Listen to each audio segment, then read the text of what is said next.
الحمد لله نحمده ونستعينه ونستغفره ونؤمن به ونتوكل عليه ونعوذ بالله من شرور أنفسنا ومن سيئات أعمالنا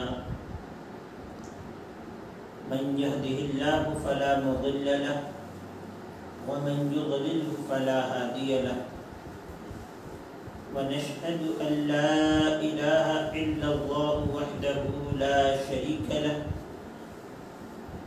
ونشهد أن سيدنا ومولانا محمدا عبده ورسوله أما بعد فقد قال الله تبارك وتعالى في القرآن المجيد والفرقان الحميد فأعوذ بالله من الشيطان الرجيم بسم الله الرحمن الرحيم إنا أنزلناه في ليلة القدر وما أدراك ما ليلة القدر ليلة القدر خير من 1000 شهر تنزل الملائكة والروح فيها بإذن ربهم من كل أمر سلام هي حتى مطلع الفجر آمنت بالله صدق الله المولانا العظيم وصدق رسوله النبي الأمين المتين الكريم ونحن على ذلك لمن الشاهدين والشاكرين والحمد لله رب العالمين.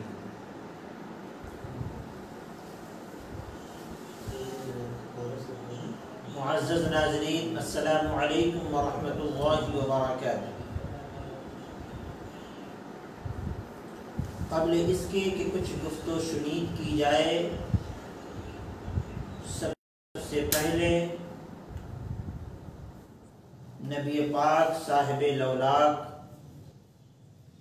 جناب محمد رسول اللہ صلی اللہ تعالی علیہ وسلم کی مقدس بارگاہ میں درود پاک کا نذرانہ عقیدت پیش کریں. اللہم صلی علی سیدنا و مولانا محمد وعلی آل سیدنا و مولانا محمد وبارک وسلم. صلاة و سلام علیک یا رسول اللہ، صلاة و سلام علیک یا حبیب اللہ صلی اللہ تعالی علیہ وسلم. ایک مرتبہ اور نبی اور آل نبی پر درود پاک پڑھ لیں. اللہم صلی علی سیدنا و مولانا محمد وعلی آل سیدنا و مولانا محمد وبارک وسلم. صلاة و سلام علیک یا رسول اللہ، صلاة و سلام علیک یا حبیب اللہ صلی اللہ تعالی علیہ وسلم.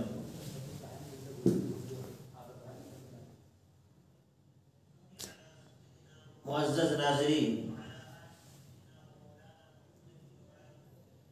الحمدللہ اللہ کے فضل و کرم سے آج درس تفسیر قرآن کے 11ویں نشست میں ہم حاضر ہیں.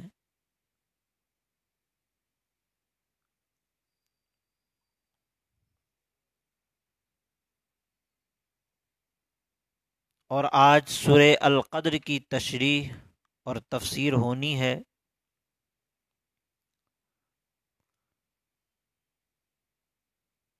بڑے اختصار کے ساتھ میں گفتگو کو آگے بڑھاؤں.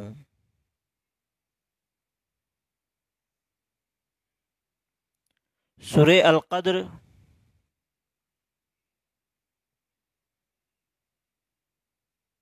مدینہ شریف میں نازل ہوئی، اور ایک قول کے مطابق مکہ میں نازل ہوئی. اس میں 1 رکوع، 5 آیتیں، 30 کلمے، 112 حرف ہیں.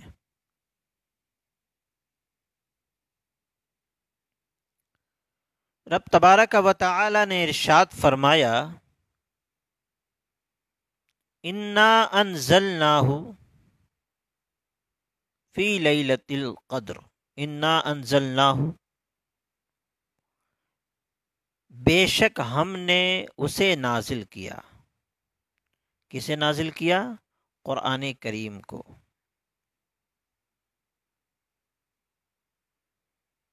لیلۃ القدر میں نازل کیا۔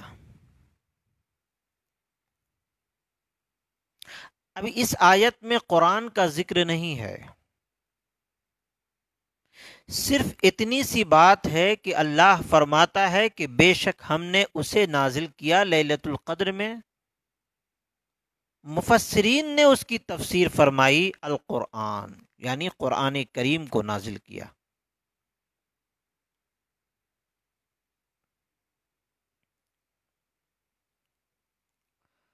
اللہ رب العزت نے ایک مقام پر ارشاد فرمایا شہر رمضان الذی انزل فیہ القرآن، رمضان کے مقدس مہینے میں اللہ نے قرآن کو نازل فرمایا۔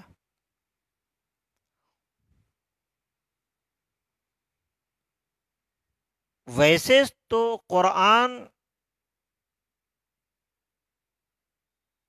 وقت کے حساب سے، حالات کے حساب سے، سچویشن کے حساب سے آیتیں آتی گئی،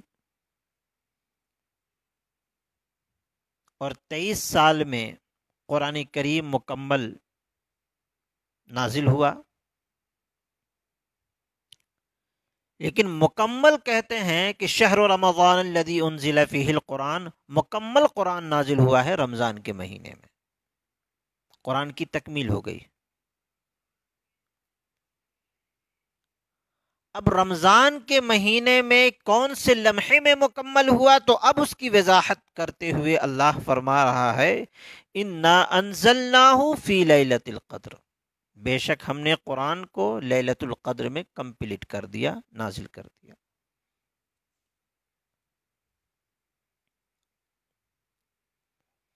اب سیدھا سادہ ترجمہ اگر پوری سورت کی دیکھی جائے تو اللہ فرماتا ہے انا انزلناہ فی لیلۃ القدر وما ادراک ما لیلۃ القدر، کہ بے شک ہم نے قرآن کریم کو لیلۃ القدر میں نازل کیا، اور تم کیا جانو کہ لیلۃ القدر کیا ہے۔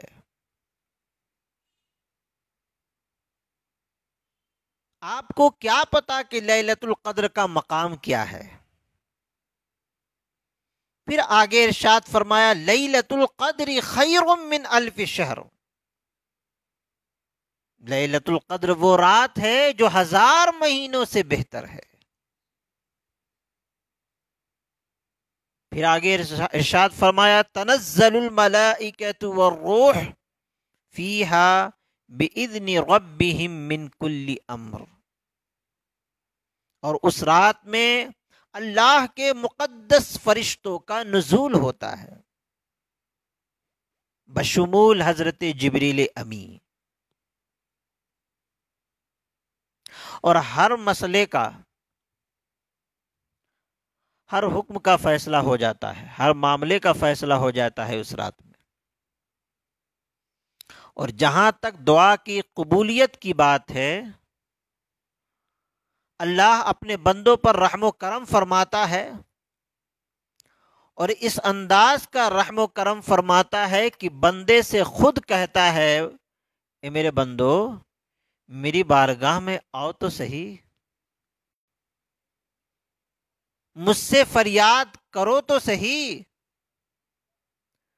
گویا اللہ فرماتا ہے کہ بندہ اس رات میں مجھ سے جو بھی فریاد کرتا ہے، جو بھی مانگتا ہے، ہم اسے عطا کرتے ہیں۔ اور یہ سلسلہ کب تک جاری رہتا ہے؟ طلوع فجر تک، سلام ہی حتی مطلع الفجر۔ یہ سیدھا سادہ ترجمہ ہے اس آیت، اس سورت کا۔ اب اگر اس کی تفسیر کی جائے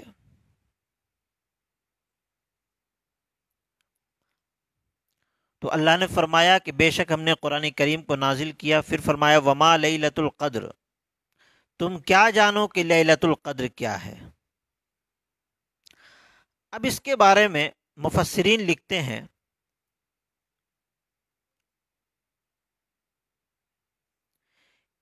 کہ اس میں تمام امور کا فیصلہ کر دیا جاتا ہے، من رزق و مطر و حیات و موت، رزق کا فیصلہ ہو جاتا ہے، بارش کا فیصلہ ہو جاتا ہے، موت اور زندگی کا فیصلہ ہو جاتا ہے کہ کون کتنا جیے گا اور کب مرے گا، اس کا بھی فیصلہ ہو جاتا ہے، کس کو کتنا رزق دیا جائے گا اس کا بھی فیصلہ ہو جاتا ہے، یہاں تک کہ روایت میں آتا ہے کہ خانہ کعبہ کا حج کون کرے گا اس کا بھی فیصلہ ہو جاتا ہے۔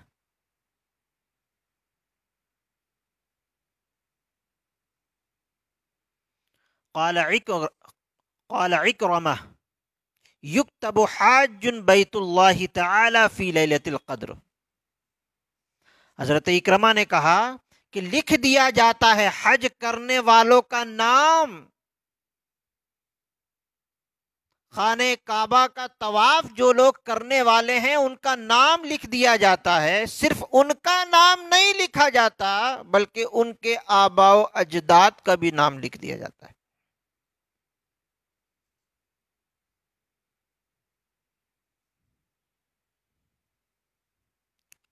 آبائہم و اسماء آبائہم، پھر کہتے ہیں ما یغادر منہم احد ولا یزاد فیہم، اس میں کسی چیز کی کمی اور نہ بڑھوتری ہوتی ہے، جو لکھا جاتا ہے ٹھیک اسی کے مطابق وہ گردش میں رہتا ہے۔ اب بندے کو کیا پتا کہ کیا میری نصیب میں لکھا ہوا ہے، اسی لیے بندہ پریشان رہتا ہے۔ بندے کو تو یہ بھی نہیں معلوم کہ جو دعا ہم کر رہے ہیں وہ دعا میرے حق میں صحیح ہے کہ نہیں ہے۔ بندہ صرف مطالبہ کرنا جانتا ہے اللہ سے، میرے مولا ہمیں یہ عطا کر دے، ہمیں یہ عطا کر دے۔ اللہ بہتر جانتا ہے کہ کس بندے کے لیے کون سی چیز بہتر ہے، بندے کو نہیں معلوم۔ لا علمی بھی مانگتا ہے، لیکن مانگنے کا سب سے بہترین طریقہ یہ ہے، بزرگوں نے فرمایا کہ اپنے حساب سے مت مانگو کہ اللہ مجھے یہ دے دے، مجھے یہ دے دے، نہیں، یہ حساب رکھو ہی مت، بلکہ خدا کی بارگاہ میں اس طرح فریاد کرو مولا ہمیں وہ عطا کر جو میرے حق میں صحیح ہو، مولا ہمیں اس تمنا اور اس آرزو سے دور رکھ جو میرے حق میں بہتر نہ ہو۔ یہ مانگنے کا سب سے بہترین طریقہ۔ آپ نے دولت مانگا، ممکن ہے کہ دولت آپ کے لیے زحمت بن جائے، دولت آ کر کے خدا کو بھول جائیں آپ، دولت مل گیا رسول کریم صلی اللہ علیہ وسلم کی محبت سے دور ہو جائیں۔ صحابی کا واقعہ معلوم ہے نا، ایک صحابی تھے جو بہت غریب تھے، رب نے اپنے فضل و کرم سے ان کو نوازا، تو حالت ایسی ہو گئی کہ پہلے فجر کی نماز چھٹی، پھر ظہر کی، پھر عصر کی، پھر مغرب کی، پھر عشاء کی، اور اس طریقے سے تمام نمازیں چھوٹتی چلی گئی دولت کی کثرت کی وجہ سے۔ ایسی دولت جو آپ کو فتنے میں مبتلا کر دے، ایسی دولت جو آپ کو اللہ کی بارگاہ سے دور کر دے، ایسی دولت جو آپ کو رسول اللہ کی محبت سے دور کر دے، ان کے محبوبوں کی محبت سے محروم کر دے، ایسی دولت کس کام کی؟ اسی لیے ہمیں یہ پتہ نہیں ہوتا کہ ہم جو مانگ رہے ہیں وہ میرے حق میں صحیح ہے کہ نہیں۔ اپنے حساب سے نہ مانگے بلکہ اللہ رب العزت کی مرضی پر چھوڑ دیں، مولا ہمیں وہ چیز عطا فرما جو میرے حق میں صحیح ہے اور تو بہتر جاننے والا ہے۔ تو فرمایا اس رات میں خانہ کعبہ کا جو لوگ حج کرنے والے ہیں ان کا بھی نام لکھ دیا جاتا ہے۔ میں مختلف فی باتوں کی طرف نہیں جا رہا ہوں، اختصار کے ساتھ تفسیر کر رہا ہوں۔ پھر آگے ارشاد فرمایا وما لیلۃ القدر۔ اب دیکھیے ایک بات میں یہاں پہ عرض کر دینا چاہتا ہوں، اس لیلۃ القدر سے مراد، لوگ کہتے ہیں سورہ دخان میں ایک آیت آئی ہے، حامیم تنزیل الکتاب من اللہ العزیز الحکیم انا انزلناہ فی لیلۃ مبارکۃ انا کنا منذرین، کہ بے شک ہم نے اس کو لیلہ مبارکہ میں نازل کیا، تو اس لیلہ مبارکہ سے مراد شب برات کی رات ہے۔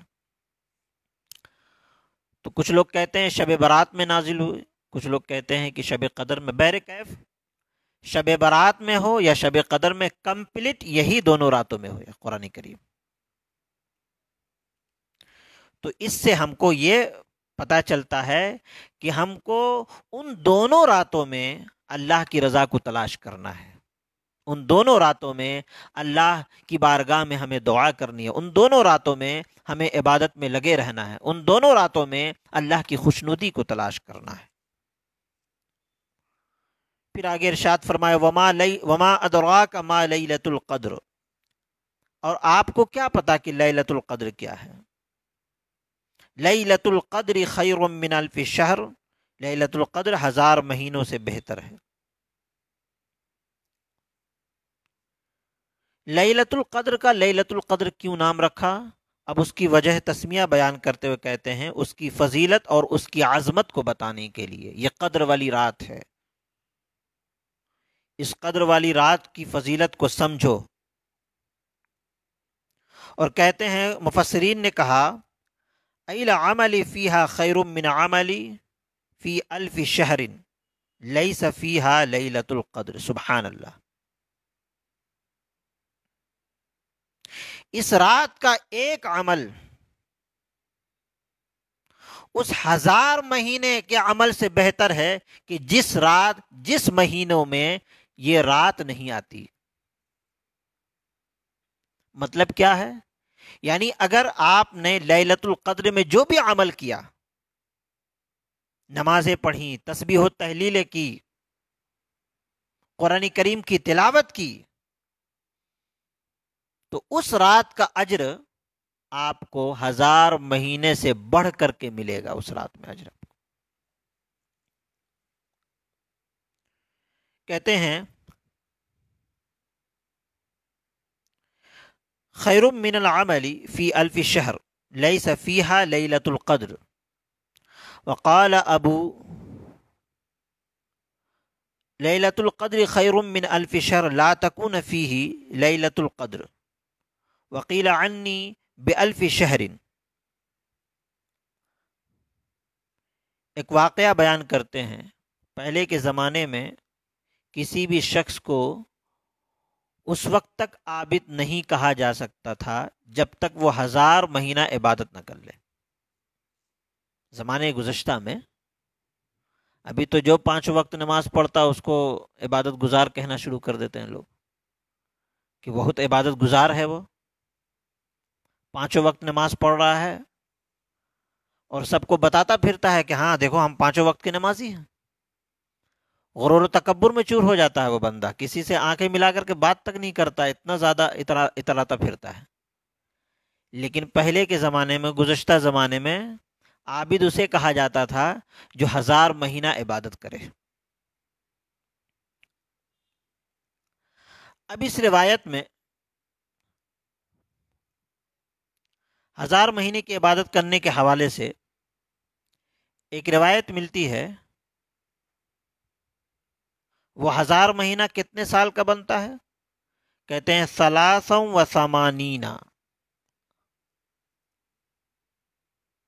و4 اشہر، 83 سال 4 مہینہ، 83 سال 4 مہینہ، 83 80 اور 3 83 4 اشہر 4 مہینہ، 83 سال اور 4 مہینہ۔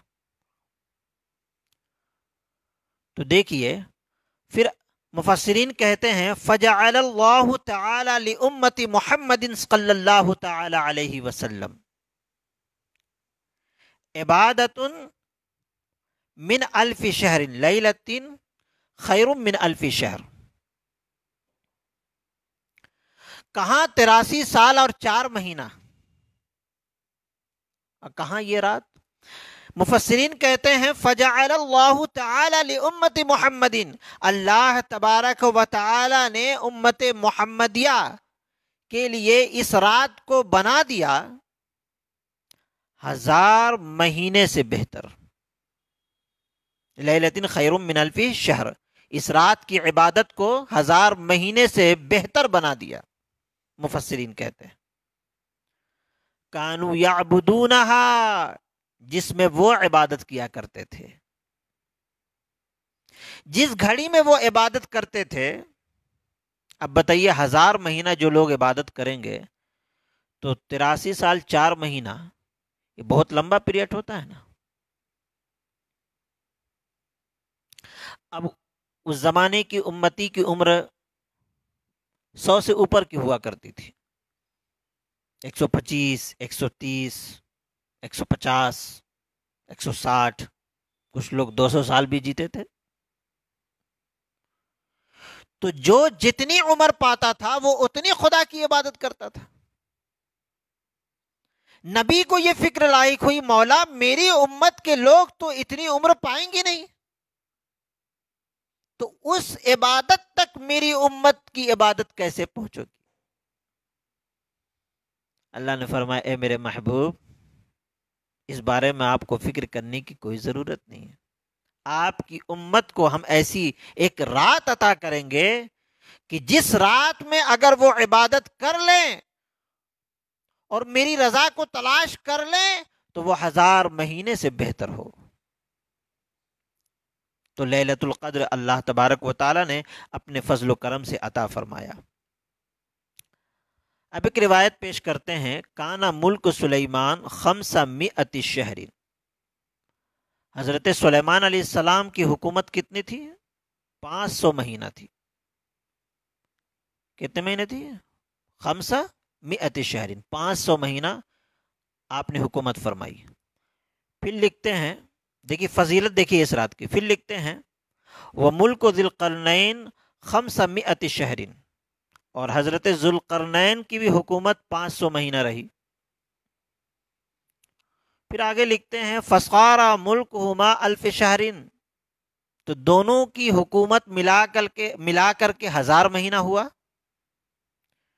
تو پھر آگے لکھتے ہیں فَجَعَلَ اللَّهُ تَعَالَى الْعَمَلَ فِي هَذِهِ الْلَيْلَةِ لِمَنْ أَدْرَكَهَا خَيْرًا مِّن مُلْكِهَا۔ سبحان اللہ، اللہ تبارک و تعالی نے اس رات کی عبادت کو ان دونوں بادشاہوں کے زمانوں کے برابر ثواب لکھ دیتا ہے، یعنی 1000 مہینہ۔ اب یہاں پہ ایک روایت، وقال ابن مسعود ان نبی صلی اللہ علیہ وسلم ذکر رجلا من بنی اسرائیل، ایک روایت پیش کیا جاتا ہے، نبی کریم صلی اللہ علیہ وسلم نے بنی اسرائیل کے ایک شخص کا ذکر فرمایا اور کہا کہ وہ 1000 مہینہ اللہ کی راہ میں جہاد کرتا رہا، 1000 مہینہ اللہ کی راہ میں جہاد کرتا رہا۔ فعجب المسلمون، تو مسلمان جو صحابہ کرام تھے بہت متعجب ہوئے، تعجب میں پڑ گئے۔ فنزلت انا انزلناہ الآیہ، جب اللہ کے رسول نے یہ فرمایا کہ وہ 1000 مہینہ جہاد کرتے رہے تو مسلمان تعجب میں پڑ گئے، تو اللہ نے مسلمانوں کے اس تعجب کو ہٹا کر کے ارشاد فرمایا کیوں فکر کرتے ہو، ہم تم کو ایک ایسی رات عطا کریں گے کہ جس میں اگر تم عبادت کر لو گے تو 1000 مہینہ جہاد کرنے سے بھی افضل ہے۔ یہ دیکھیے اللہ تبارک و تعالیٰ کتنی محبت کرتا ہے اپنی نبی کی امت سے۔ پھر آگے ارشاد فرمایا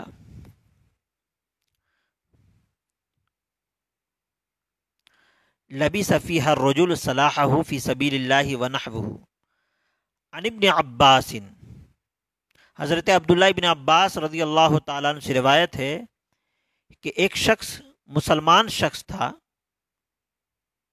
کہ اس نے نظر مانی۔ اس نے کیا نظر مانی؟ کہ اگر میرے پاس اللہ ہمیں عطا کرتا ہے اولاد تو ہم اسے تیری بارگاہ میں جہاد کرنے کے لیے ہم بھیجتے چلے جائیں گے۔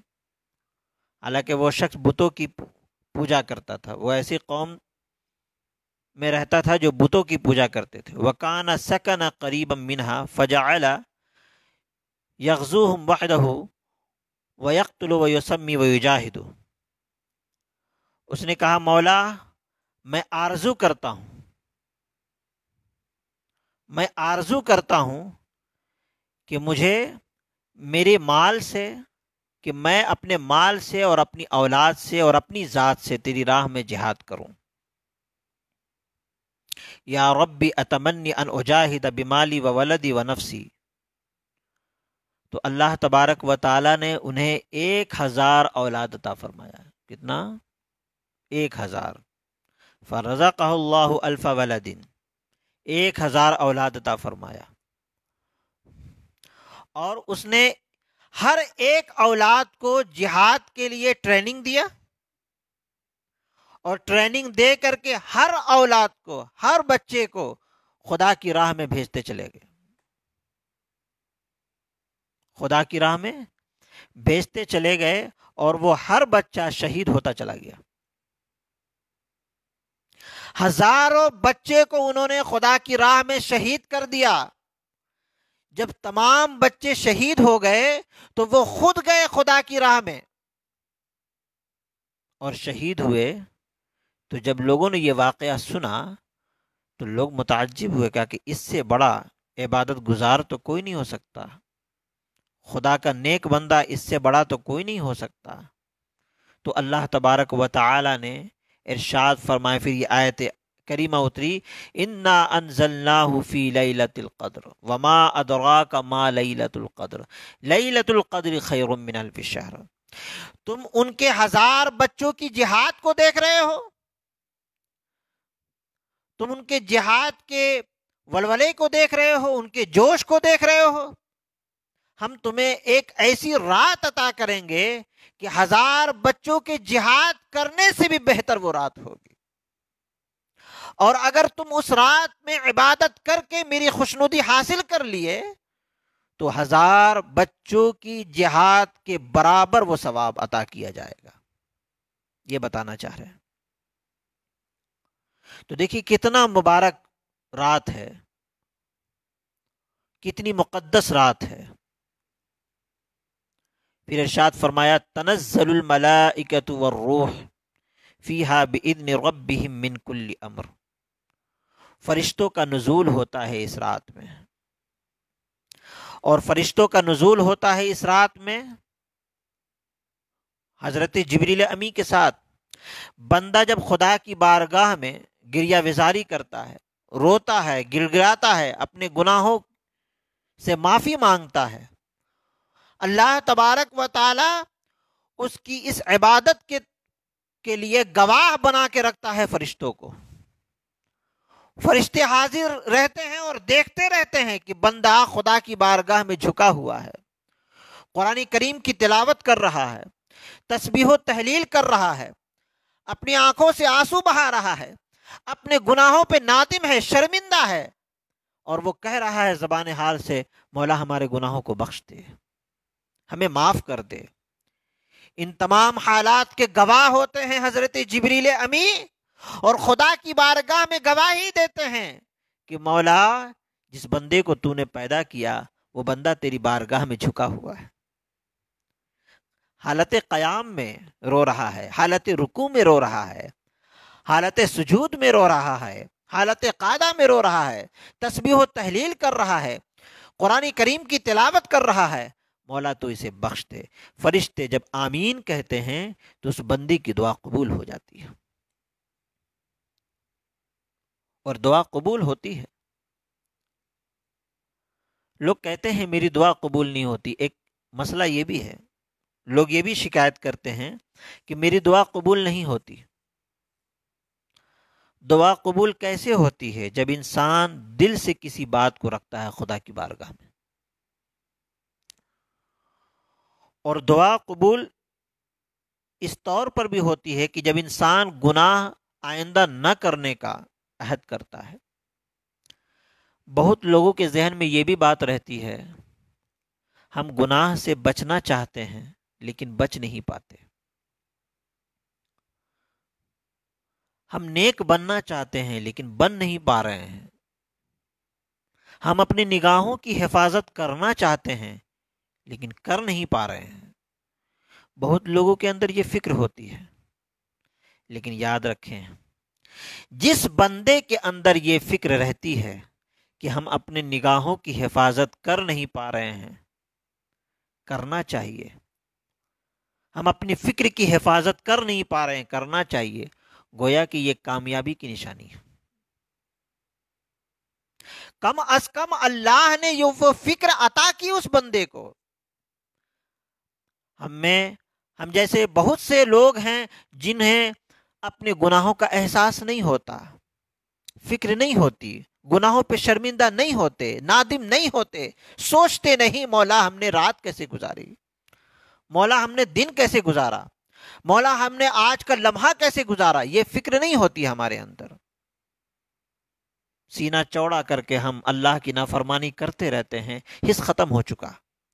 تو جس بندے کے اندر یہ حس برقرار رہتا ہے اور یہ سوچتا رہتا ہے کہ مولا ہم اپنی نگاہوں کی حفاظت کیسے کریں، ہم کرنا چاہتے ہیں، اور بار بار خدا کی بارگاہ میں یہ گریہ وزاری کرتا رہتا ہے کہ مولا ہم اپنی نگاہوں کی حفاظت کیسے کریں، ہم کرنا چاہتے ہیں، مولا اپنی فکر کی حفاظت کیسے کریں، ہم کرنا چاہتے ہیں، مولا شیطان کے شر سے ہمیں حفاظت فرما، اس کے وسوسے سے ہماری حفاظت فرما، اس کی چال اور مکر و فریب سے ہماری حفاظت فرما۔ جب بندے کے ذہن و دماغ میں بار بار یہ فکر موجزن ہوتی ہے، موجیں مارتی ہے، رب تبارک و تعالیٰ کی رحمت جوش میں آتی ہے، اور رب تبارک و تعالیٰ کی رحمت دیکھتی ہے یہ بندہ ہے جو بار بار میری بارگاہ میں اپنی فریاد پیش کر رہا ہے اور بار بار گناہوں پر نادم ہو رہا ہے، یہ سچ ہے کہ یہ گناہوں سے بچ نہیں پا رہا، پھر بھی وہ گناہ کرتا چلا جا رہا ہے، تو اللہ تبارک و تعالیٰ اس بندے پر اپنا خاص فضل و کرم فرماتا ہے، پھر وہ دھیرے دھیرے اس کے گناہ کم ہوتے چلے جاتے ہیں۔ لیکن ہاں، کم سے کم یہ فکر تو آوے کہ ہاں ہم سے گناہ ہو رہا ہے، ہم سے بدنگاہی ہو رہی ہے، ہماری فکر غلاظت میں جا رہی ہے، کم سے کم یہ فکر تو آوے۔ اس فکر کا آنا ہی ہے کامیابی کی دلیل ہے۔ لیکن جب حس ختم ہو جاتا ہے، جب انسان کے اندر سے احساس ختم ہو جاتا ہے، تو فکر بھی نہیں آتی۔ فکر اسی بندے کے اندر آتی ہے جس کا حس زندہ ہوتا ہے، جس کا ضمیر زندہ ہوتا ہے۔ ہمارے بہت سارے نوجوان بچوں کے ذہن و دماغ میں یہ بھی بات آتی رہتی ہے، ہمارے ملنے جلنے والے بہت سارے بچے یہ بھی بات کہتے ہیں، نماز پڑھتے ہیں لیکن چھوٹ جاتی ہے، نہیں چاہتے ہیں کہ نماز ہماری چھوٹے، لیکن پھر بھی چھوٹتی ہے۔ تو آپ کے اندر یہ فکر کا آ جانا کہ ہم نہیں چاہتے ہیں کہ نماز ہماری چھوٹے لیکن پھر بھی چھوٹ رہی ہے، یہ آنا ہی اللہ کو پسند ہے۔ اگر یہ فکر بار بار رہی آپ کے اندر اور نماز میں خدا کی بارگاہ میں ہمیشہ یہ کہتے رہے کہ مولا ہمیں نماز کا پابند بنا دے، مولا ہم کو گناہوں کی غلاظت سے بچا لے، تو رب تبارک و تعالیٰ کی رحمت ایک دن آپ کو ڈھانپ لے گی۔ بہرکیف تو رب العزت نے فرمایا تنزل الملائکۃ والروح فیہا باذن ربہم من کل امر۔ تو آپ نے دیکھا کہ کس طریقے سے اللہ تبارک و تعالیٰ نے اس رات کی فضیلت رکھی۔ یہ میں نے پوری تفسیر کا لب و لباب پیش کر دیا، اور اس تفسیر کو بیان کرنے میں 1 صفحہ 2 صفحہ 3 صفحہ 5 صفحہ مفسرین پوری کی پوری کتاب لکھ دیتے ہیں، لیکن اس کا ماحصل یہی نکلتا ہے کہ ہم قرآن کریم کو پڑھیں اور اس کو سمجھنے کی کوشش کریں۔ آج ہمارے لیے قرآن کریم صرف ایک کتاب کی شکل میں سامنے آتی ہے۔ یاد رکھیں، قرآن کریم صرف ایک کتاب نہیں ہے، اللہ کا مقدس کلام نظام حیات لے کر کے آیا ہے۔ زندگی کا قانون ہے اس کتاب میں، زندگی کا اصول ہے اس کتاب میں۔ ایک مومن کی شان کیا ہونی چاہیے اس کتاب میں اس کا ذکر ہے، اس کا وقار کیسا ہونا چاہیے اس کتاب میں اس کا ذکر ہے، اس کی خودداری کیسی ہونی چاہیے اس کتاب میں اس کا ذکر ہے، اس کی پہچان کیا ہوتی ہے اس کتاب میں اس کا ذکر ہے۔ کلام الہی کوئی عام کتاب نہیں ہے، وہ مقدس کلام ہے، زندگی کا پورا قانون اس میں ذکر کر دیا گیا ہے۔ آپ اٹھیں تو کیسے اٹھیں، اٹھنے کا طریقہ کیا ہونا چاہیے، بیٹھے تو کیسے بیٹھے، بیٹھنے کا طریقہ کیا ہونا چاہیے، بات کریں تو کیسے بات کریں، بات کرنے کا طریقہ کیا ہونا چاہیے، کسی کے گھر میں اگر داخل ہو رہے ہیں تو کیسے داخل ہوں، داخل ہونے کا طریقہ کیا ہونا چاہیے، کسی سے اجازت ہم لے رہے ہیں تو کیسے لیں، اجازت لینے کا طریقہ کیا ہونا چاہیے، پوری زندگی کا قانون ہے اس کے اندر۔ تو یہ قرآن کریم شب قدر میں نازل ہوئی ہے، اور اس کو پڑھنے کے بارے میں اور اس کو سمجھنے کے بارے میں حکم بھی آیا ہے۔ قرآن کریم میں ایک مقام پر ارشاد فرمایا افلا یتدبرون القرآن، کیا تم قرآن میں غور و فکر نہیں کرتے، افلا تعقلون، کیا تم عقل نہیں رکھتے۔ تو اس طریقے کی آیتیں ہمیں قرآن میں غور و فکر کرنے کی دعوت دے رہی ہے، اور اپنی عقل کو صحیح استعمال کرنے کی دعوت دے رہی ہے۔ تو ہمیں اور آپ کو چاہیے کہ ہم قرآن کریم کو صحیح طور پر پڑھنے کی کوشش کریں اور اس کو سمجھنے کی کوشش کریں، اور پھر دوسروں تک بھی پہنچانے کی کوشش کریں۔ تو اس پوری تفسیر سے خلاصہ کلام یہ نکلا کہ رب تبارک و تعالی نے اس رات میں بہت زیادہ فضیلت رکھی ہے۔ انشاءاللہ آنے والی رات جب آئے رمضان المبارک کی مقدس رات، تو یہ خیال میں رکھیں کہ یہ رات 1000 مہینوں سے بہتر ہے، ہر عمل سے بہتر ہے، جس کی تفسیر میں نے بیان کر دی، 2-3 واقعات کی روشنی میں آپ نے سمجھ لیا ہے نا، کہ ایک شخص ہے جو اپنے بچے کو جہاد کے لیے تیار کرتا ہے اور 1000 بچے کو خدا کی بارگاہ میں قربان کر دیا۔ میرا مولا کہتا ہے کہ وہ 1000 بچے کی قربانی نہ دیکھ، ہم نے تمہیں ایک رات عطا کیا، اگر تو اس رات کو جگ کر کے مجھے منانے کی کوشش کر لیا تو 1000 بچی کی جہاد پر وہ رات کی عبادت بھاری ہے۔ لوگوں کی کثرت کو نہ دیکھو، عمروں کو نہ دیکھو، اللہ کی رحمت کو دیکھو۔ اللہ تبارک و تعالیٰ کس وقت اپنی رحمت بندوں پر رکھ دیتا ہے یہ کوئی نہیں جانتا۔ عمریں نہ دیکھو، نبی کی امتی کی عمر 60 سے 70 یا 75 تک ہے محدود، اس کے بعد ہم چل گزرتے ہیں، لیکن اللہ تبارک و تعالیٰ نے اس مختصر سی عمر میں ایسی ایسی فضیلتیں امت محمدیہ کو عطا کی ہے کہ جو فضیلت تک کوئی بھی امت نہیں پہنچ سکتی۔ رب العزت کی بارگاہ میں دعا ہے کہ مولا کریم ہم سب کو کہنے اور سننے سے زیادہ عمل کرنے کی توفیق عطا فرمائے۔ ہم اس کا لفظی ترجمہ پھر پیش کرتے ہیں۔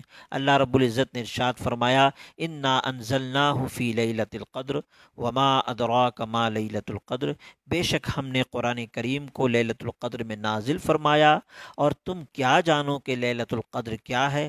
لیلۃ القدر خیر من الف شہر، لیلۃ القدر 1000 مہینوں سے بہتر ہے۔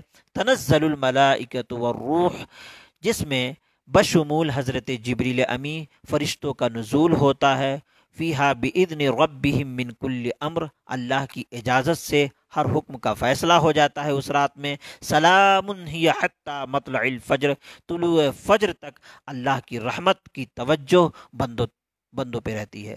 رب العزت کی بارگاہ میں دعا ہے کہ مولا کریم ہم سب کو کہنے اور سننے سے زیادہ عمل کرنے کی توفیق و رفیق عطا فرمائے۔ استغفر اللہ ربی من کل ذنب واتوب الیہ وما علینا الا البلاغ۔ السلام علیکم ورحمۃ اللہ وبرکاتہ۔